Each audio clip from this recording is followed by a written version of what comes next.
Good morning and welcome to Direct from the Desk. My name's James Gerrish, primary contributor to Market Matters. It is Tuesday around just before 11 a.m. and a lot going across the market today. We've obviously had a tilt at a new leader, a new PM from Peter Dutton trying to overthrow Prime Minister Malcolm Turnbull. That's obviously put the market into a bit of a sell-off this morning. Market's down around 50 points at time of recording. I don't want to focus on that this morning. I can't add a lot of value in terms of the political landscape here in Australia, only to say that obviously increased uncertainty around who's going to be our leader going into the next election is a negative for the market. Uncertainty is obviously a negative for the market. In today's quick presentation, I wanted to cover off reporting season in terms of what we're seeing across the ticker today. BHP is out this morning and they've released, look, it's a reasonable set of results. They're a messy set of results in terms of what BHP has delivered this morning. Overall, the stock is trading down on the back of it, trading at 32.68, down on the day. However, I want to run through some of the components of that result in the first instance. So to give you an idea around what the market was anticipating, that the big things of this result was going to be information around capital management. So they've obviously sold around $10.8 billion worth of assets over in the US. They're shale assets. The market was focused on whether or not they were going to articulate how those funds would be returned back to shareholders. They didn't articulate how that would happen, only to say, put a note in slide 5 of the presentation document, that they are going to pass through those funds once the transactions settle. So they're in two parts. They're getting paid about $5 billion in one tranche and the other $5 billion in another tranche. So that aside, focusing on BHP's underlying result today. So I stress it was a messy result given some impairments going through the books for BHP, but the underlying result was a reasonable one. So underlying earnings were expected to be $9.18 billion for the full year. They came in on an underlying basis of about 9.6 will be the headline number that looks at. It's closer to the inline, it's closer to the prescribed number of 9.18 billion. There was some impairments, etc. So as I said, it's a messy result, but from an underlying earnings point of view, the number came broadly in line with expectations. The dividend was going to be a focus in terms of BHP today. So the market was sitting at 60 cents per share for the second half dividend for BHP. They came in at 63 cents. For the full year, obviously that's a beat. So 63 versus 60 expected by the market.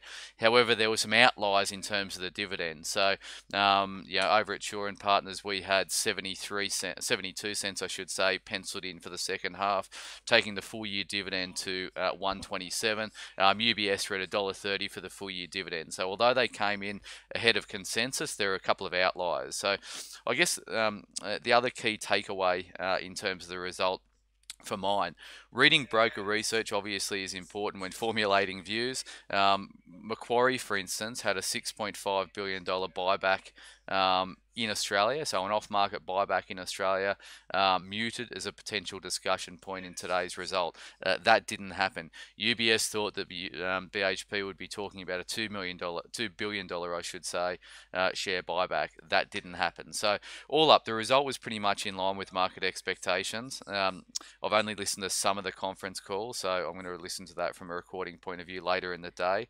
The guidance around capex, so capital expenditure, was okay, but I think the market's really hanging their hat on. They thought there was going to be more announcements around capital management, which they didn't get. A couple of other results across the ticker today, and there's a few stocks that are getting reasonably hit on the back of earnings. So Amcor is an interesting result. So if you look at the screen there, not on that one.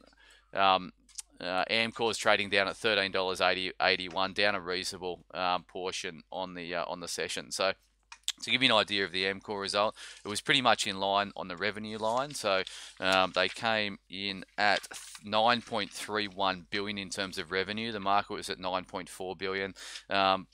Profit after tax was 724. The market was expecting 725, etc. So look, the result was in line. I want to speak to a theme that has been the case in a lot of these results. So the market, Amcor have come out and said that they expect continued growth going forward, but the market, so market expectations, consensus is already sitting at profit growth after tax at 11%. So 11% profit growth after tax for Amcor. They haven't guided to those numbers in this result, so that's probably why the stock is getting hit on market today.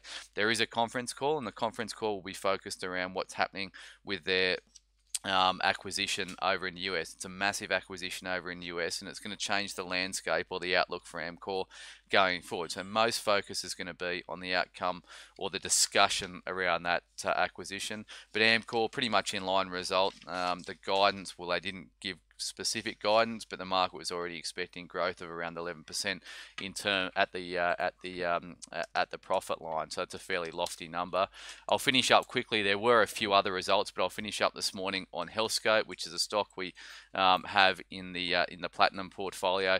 It's trading flat on the session, so it closed yesterday at $2.17. It's trading now at $2.17. So in terms of the result, Healthscope back in May guided for EBITDA, so earnings before interest, tax, depreciation and amortization for those interested in that acronym of 340 million to 345 million for the full year. They've come in just shy of 345 million, so that's a tick in terms of their EBITDA line for Healthscope. The market was concerned that the Northern Beaches Hospital, which is just starting to get operational, may have dragged on FY18 earnings. It hasn't, and their guidance, importantly, was key for Healthscope. So they've come out and said that they're on track for 10% growth for FY19, so EBITDA growth of 10%, at least 10% for FY19, which is obviously a positive. The dividend was slightly better at 3.5 cents versus 3.2 cents per share expected by the market, but that's not the important thing around Healthscope. It's around how their hospital operation is doing. They're not doing great numbers in terms of their hospitals in FY18, but those numbers are likely to improve in FY19. The other interesting aspect of the Healthscope result was around their discussion that they're going to roll out some of their property assets. They're going to spin off some of their property assets into a separate trust. They're going to sell 49% of that to an independent investor, retain 51% of that, and retain control of that and retain much of the ownership. So they've got a carrying value or a book value of their property assets of around $1 billion. On our numbers, that could be worth somewhere around the $1.5 to $2 billion on the open market. So just given where cap rates are, where property prices, we all know property prices are elevated given the low interest rate environment, etc. There's a lot of global super funds, sovereign wealth funds, etc., wanting stable assets, and Healthscope certainly has some of those. So that's an interesting twist on the Healthscope result today, that they're going to spin out some of their property assets, and that was following a strategic review of that business. So all up, reporting is obviously ticking up this week. It was a busy day today. BHP headlined the result. They're trading down on the back of probably less discussion around capital management than they thought. Others out today were Oil Search, G8 Education was out. Supercheap Auto had a cracking result, actually. I'll just finish off with that one because I think it's a really interesting thematic around what we've seen in this reporting season. So they came out and they beat at the earnings line. The market was looking for about 140 million in terms of profit. They delivered 145 million in terms of profit, but their guidance was reasonable. So they're doing, like, for the start of this financial year, they're doing like-for-like sales growth of about 7%. So that's a pretty good number in terms of the retail environment and how the market was positioned towards retailers going into the result. So, you know, we felt it in our Nick Scali position that we hold in the Income portfolio.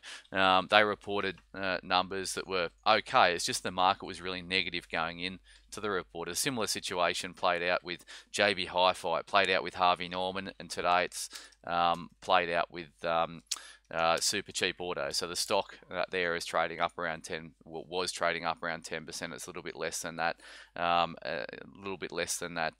but a good result, or better than the market had feared for super cheap auto. I'll wrap it up there, but I'll come back to you at the end of the week, early next week, with a complete wrap up of reporting season. It's been a reasonable one to date. So the ASX is trading around this 6,300 level, or just tick below that on the market today, thanks to the political uncertainty that is playing out. Bye for now.